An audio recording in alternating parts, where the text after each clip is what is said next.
I want to begin this next segment by talking about the issue of care versus custody. What I mean is that that role confusion we already talked about, where it's easy to cross the line into things that belong in the purview of law enforcement when what we are supposed to do is provide patient care. That care versus custody issue, whether we like it or not, it is a fine line that we walk like a tightrope very frequently. So we need to have a very clear understanding as to what is appropriate or what is inappropriate.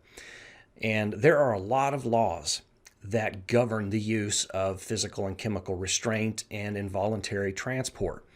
But I'll guarantee you, most of you have probably never studied or maybe even heard some of these laws. So I want to unpack some of these things to make you aware for your own protection, because as we'll discuss in a minute, unfortunately, a lot of times EMS providers have to learn these lessons the hard way, and I don't want you to have to go through that same experience.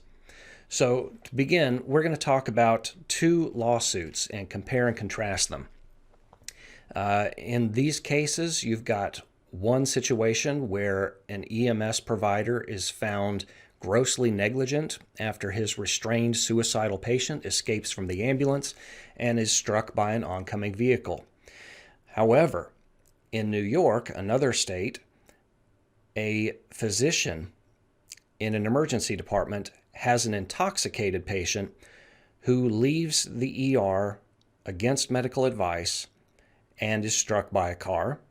Sound kind of familiar here? But in that case, the court says the physician had no right to hold the patient against his will. Is there a contradiction between these two cases? Well, let's take a closer look. At the age of 21, college student and All-American athlete Brett is losing his battle with major depression. One night, his condition grows so intense that he begins hearing voices telling him to kill himself.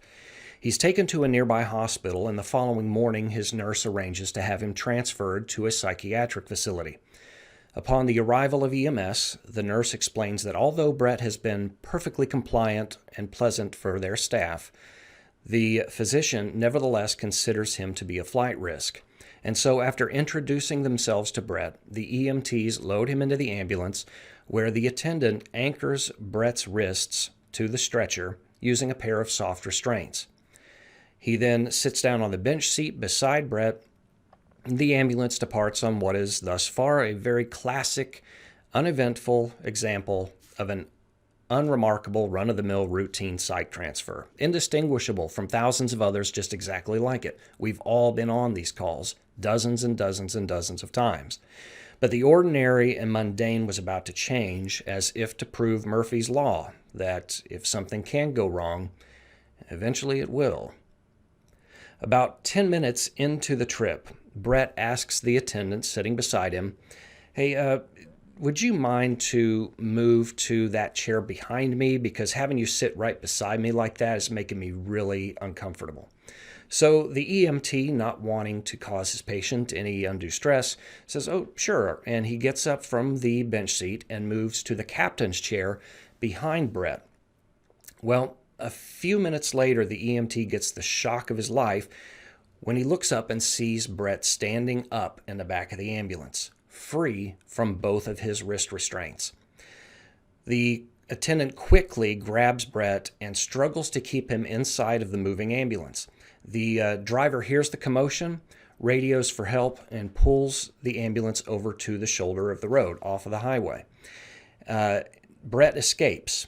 He manages to sprint across 7 lanes of traffic and just keeps on running. Now, amazingly, there happened to be an off-duty police officer nearby who caught wind of this event, and he gives chase and manages moments later to catch up to Brett, starts calming him down, talks to him for a few moments, and then begins to escort Brett back to the waiting ambulance on the side of the road. Now, once they get to the roadway, Brett all of a sudden pulls away from the officer and steps into oncoming traffic, right in the path of a pickup truck.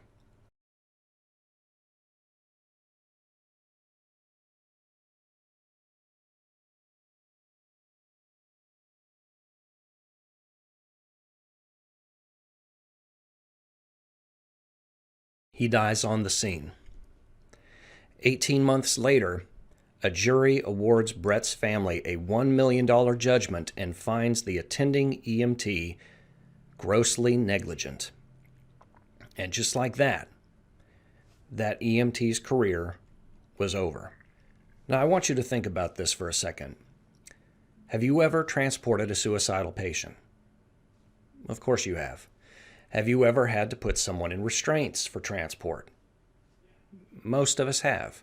Could this kind of thing happen to you or I? Are we just one bad day away from being in this same courtroom? For that reason, I think we need to consider these cases very, very carefully.